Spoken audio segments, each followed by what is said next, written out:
Assalamu alaikum ve rahmetullahi ve berekatuh. Hürmetlik ustazlar, kadirlik ata-analar, suyumlik savatdaşlar. Ben Muhammed Mujtabadan sığınıp salam. Ben sizlerge Güzel Türkistan degan naqshamni aytib bermoqchi. Güzel Türkistan samanim buldu, sevap vakitsiz güllerim söndü,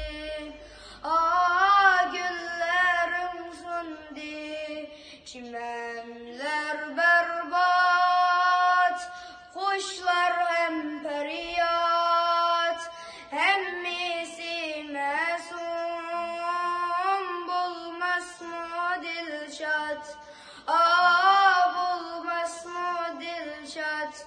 Bilmem niçin kuşlar uçmaz bahçelerinde,